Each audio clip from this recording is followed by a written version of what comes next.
Hi everyone, I'm Bunny, and today I will be talking about my backlog, my Vita and Switch backlog to be exact. So I guess to start off, I'll start off with my Vita backlog. So this was the first title I ever bought. I think I got this for fairly cheap. I want to say like maybe either $14 or $24. If it was 24, maybe it's not that cheap.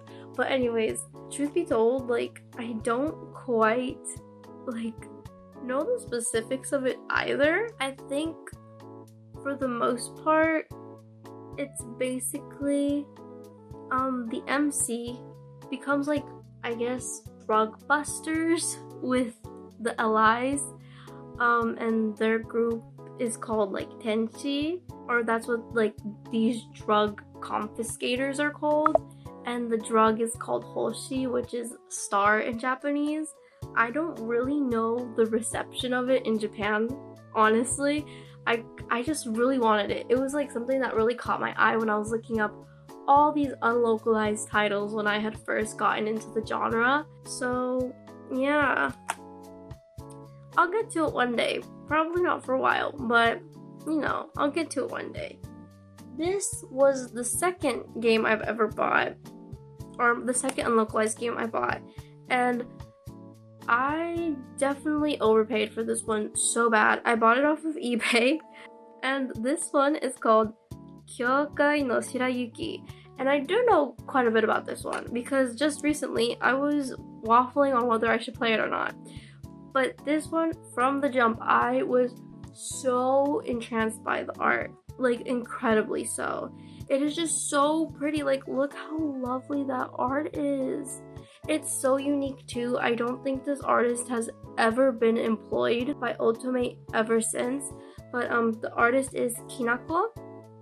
And this game, as far as I know, was pretty well received in Japan at the time. Like, it even got like a soundtrack after release and like an art book, and like an art book for just one game is kind of crazy. And honestly, I think the art books are really expensive now, if you could even find it at all. So that's such a shame. I think it was probably maybe like a limited run thing, unfortunately. Basically, this is about a girl named Mashiro, and she loves pomegranates. That's a very important detail. And basically, after an incident when she was a little kid, she kind of became like intertwined between the mirror world and the real world. And the queen of the mirror world hates her, right? And basically she meets these 8 guys. But basically she meets these guys who are supposed to be like the dwarves, but also the huntsmen, because like they're all kind of cookie beans. They have two selves. Like the real world self and the mirror world self. And like a big pull of this game is like they all kind of bite her in random places. But I think this will probably be something I play pretty soon, like within the next year or so. And then we have this one, Kenka Banchou Otome. Okay, so I'm pretty sure most people probably know this one. Because it has an anime, and I kind of played myself. This is like, I bought this at the beginning of 2022. I don't remember how much I bought this for, but girl, I think the Switch port is like $30 something, so at this point I'm probably better off just selling this and getting the Switch port when I want to play it. But anyways, so this game has an anime adaptation, so most people probably know it from that. I personally know it from that. I watched the anime when I was like 14 or so, and I remember I loved it so much. I like binged it, and I found the manga, but the manga wasn't really translated, so I was just like living off of like hopes and dreams. I was like, I want to see them fall in love, please. But little did I know that this was waiting for me all along. It's about a girl who's never had friends and who is going to her first day of school at an all-girls school, and she accidentally bumps into this boy and seemingly really injures him. And he's like, oh, it's okay, you don't have to worry about the hospital fees or anything. Just attend my school in my stead.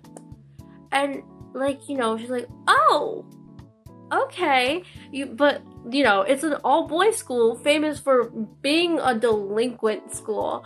And you know, we fight all these dudes, we romance them, but we also beat their ass. And yeah, it was fun. I can't wait to play it one day. I did start playing it just for the briefest of moments in like August, September, when they announced Bunny's high school at the Otome party. And it's by like, I think it's by the same director. So I'm very excited for that. But this will have to wait, you know. And then there's this game. 𝙤𝙩𝙤𝙢𝙚 Lovesodic. Just something came over me and I started playing this game. It called to me. Like, it was one of the games I started learning Japanese for. I was just so like drawn to it for some reason, and I would like watch the promotional videos on YouTube and stuff. Even though I remember reading like reviews at the time for it, and the reviews were like, this is kind of garbo. And I'm like, but I want it. So I kind of forgot about it though, like after I had started playing unlocalized games, just because like there's just so much other stuff to play, and like I mostly play on the Switch, so like my Vita has not gotten much playtime from me despite me buying one for Otome games. But like recently, I think in September, I was on Mercari JP and I found a copy for $8 and I was like, okay, well, girl, we're buying it. And yeah, that's kind of that.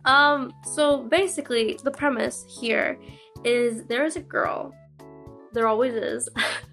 There's a girl named Elena, and she is an orphan. She was raised at a church in the countryside, but she's always had like a benefactor who sent her letters and give donations to the church.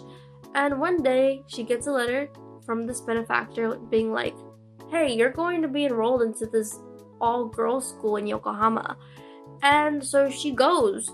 She's super excited because she looks a little strange to most people. You know, she looks a little foreign, and that has caused her like a lot of like discrimination and agony. And so she's like, well, surely a place like Yokohama, which at this point in Japanese history is kind of famous for like its imports, so like there's a lot of like cultural exchange happening. And she's like, well, they love foreign stuff, like maybe they won't treat me bad. And she begins her school life, you know, and things are looking interesting, albeit a little weird sometimes. She runs into like some strange people, but things are okay. But little does she know that there are these grisly incidents occurring in Yokohama, and you know, there's also a secret about her that she herself isn't privy to, that she kind of releases a scent. And like these things, you know, they might intertwine and things might happen. And it's like it's a really interesting like game. I really enjoy the historical setting because I feel like they really engage with it. It's like I feel like it's not really used as a prop, but more so as like they're really living in that time. Like they bring up like the earthquake that happened in the 1920s that devastated Japan, the First World War, and how like that caused like economic depression and like distrust in the government. And it's like a lot of stuff that I kind of wasn't expecting. I'm a little bit of a nerd in this way, so like I was like, I'm eating it up. They serve it to me and I'm eating it like fine dining. I personally love this guy.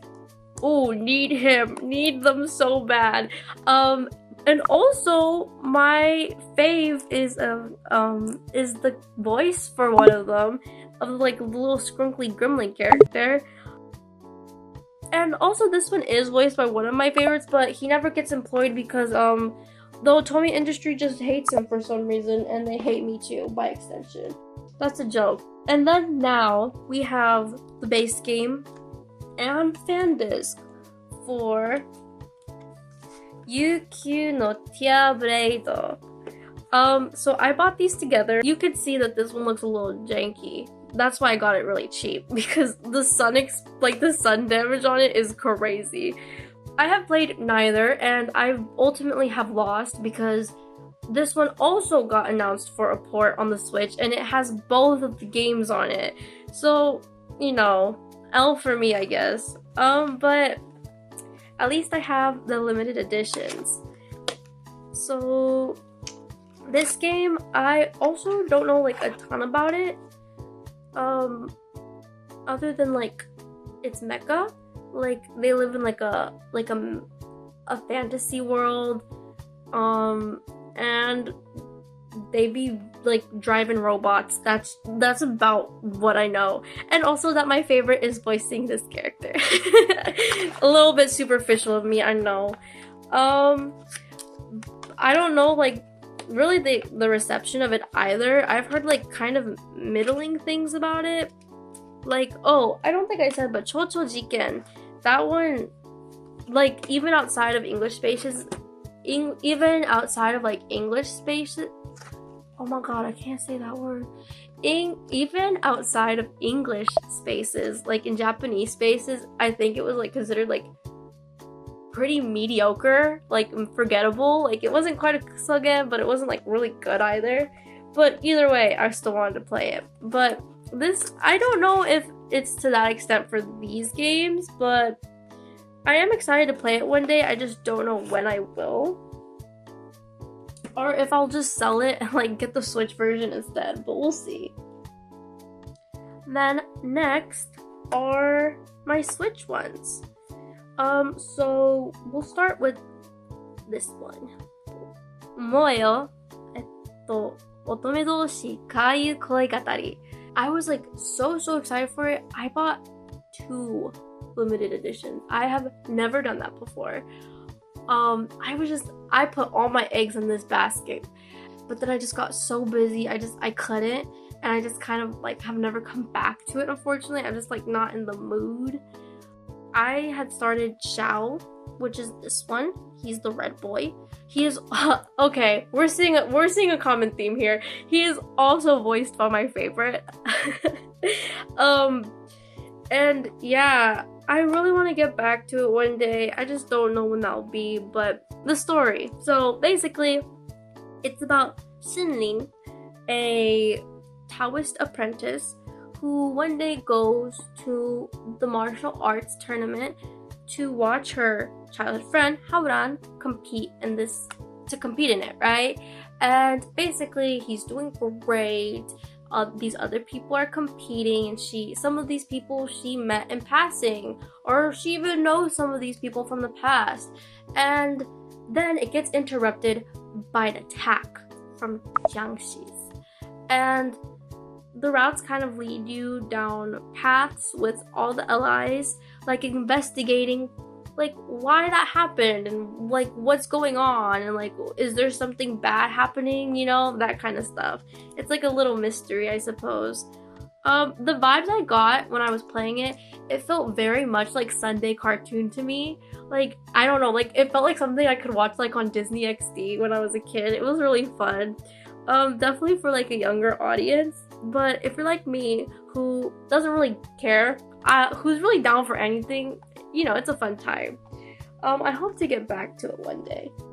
And then here we have the one I'm cheating on. Trouble Magia, or Torabled Magia wa wakeari shoujo wa mirai o kachitoru tame ni iikoku no mahou gaku e ryugaku shimasu. Yeah. In English, that kind of like translates to like Trouble Magia, a girl with special circumstances, studies abroad in a foreign magic academy in order to take back her future. Yeah, it's a little wordy. They should have workshopped it a little bit more. But anyways, I love this. Like, you would think like, oh my god, you practically dropped it. Like, you don't like it. Well, no. It's not that. Like, the reception of this game in Japanese spaces was pretty much like unanimously positive. In fact, I think it's like the most critically acclaimed title of last year, despite it having pretty low initial sales. I don't know if the sales have since picked up, but I can definitely attest to it. It's pretty good. I can't like talk about the routes yet because obviously I didn't finish one. I will make a video on it obviously, so I don't want to talk too much about it other than like it's fun, it's good, and I'm sad that I put it back in my backlog because I'm just feeling like something moody and like gothic. And now we're at localized titles. The first of these titles is My Next Life as a Villainess, All Routes Lead to Doom, Pirates of the Disturbance. Or as I call it, Hamefura. I'm pretty sure most people probably know about this game because it's based on a super mega famous like light novel and anime, and I think it's also a manga too. I could be wrong, but yeah, I liked the anime. I watched it when it first came out, so I was like, of course I want like the game, right? I got this for Christmas, by the way. I only played one route, 𝙤𝙩𝙤𝙤𝙤, and not really because like, oh, I dropped it because it wasn't fun or anything. It's just kind of a game that like I feel like you can play one route of, then come back to it like 6 months later, play another route, and then be like, okay, and then go back to another game. It's very much like fan servicey and light and fun, so I didn't really feel like an obligation to see it to the very end. I am excited for Nicole because you know why. We all know why. The class knows why. I'm very easy to read. I didn't realize that Yoshitsugu Matsuoka was in so many of these games. Anyways, here is the next title, and it is the fan disc of Nor 9. I played Nor 9 on my Switch when it came out, with the updated localization and the port, obviously. I really like it. I thought it was a really, really like solid game, very fun. I was pretty hooked. I finished it quite fast. I was like super into it. My favorite characters, well, my favorite MC was Minami. And then, no, her name's not Minami. My favorite MC was Nanami. So close. And then my favorite allies, Senri, Itsuki, Akito, and Sakuya. I loved those ones. I also really liked Ron. He was just T, you know, like T. Am I right? And yeah, I'm looking forward to it. I got this during Christmas too, so haven't played it yet, but when I feel like Nor 9 again, you know, I'm coming back. And then the final one, Piofiore Episodio 1926. Truth be told, Piofiore is really not my thing. And one would wonder, well, sweet summer child, then why on earth did you buy the sequel? Why did you buy the squeakquel? And well, no one knows that answer other than Woo, because of their $30 sale for the limited edition. And who am I if not a consumer of a good sale? I plead that. But in all seriousness, this is Piofiore. Obviously this is a sequel, this isn't a fan disc, so like it continues from the plots in the original story. When will I get to this? Genuinely, I don't know. You know, maybe one day, or if not, I'll just eventually sell it, I guess. I don't know.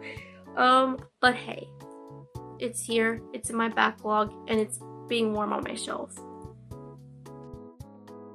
And yeah, that's kind of everything. I have a digital backlog too, but I don't think I'll show that because I think it'll kind of end up looking like a little tacky, because I don't think it'll record my screen very well if I did that. But I have a sizable one. I think like notable ones that I really want to get to like soon would probably be Nil Admirari. That is by the team behind Olympia Soiree and Tengoku Struggle. It looks really interesting. That is actually one of the main games I learned Japanese for. So that's definitely like in my immediate, well, not maybe not immediate, but it's like in something I really want to get to, like sooner rather than later. And as for like an English like title that's in my backlog that I want to get to relatively soon, probably Radiant Tail. I bought that like basically on release for some reason, even though like I didn't even, I don't know, I got to like maybe like chapter 2 or 3 maybe of the common. I got very, like, I wasn't really far into it at all, but it was really fun. I enjoyed the vibes. It gave me like the emotions of a Disney movie, and it also had like this like RPG feel with like the music. Oh, it was so good. I loved like the ambiance. It was really great, but I guess it just wasn't the time for me to play it at the time that I did. But I'll get to it eventually, hopefully one day. But yeah, that was my physical backlog, including 2 shoutouts for my digital backlog.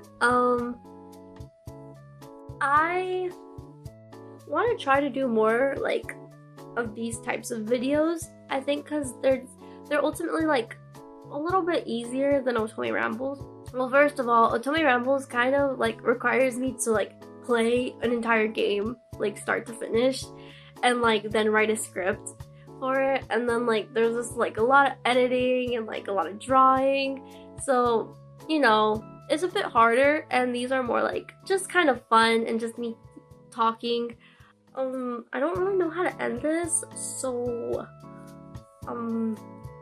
bye bye.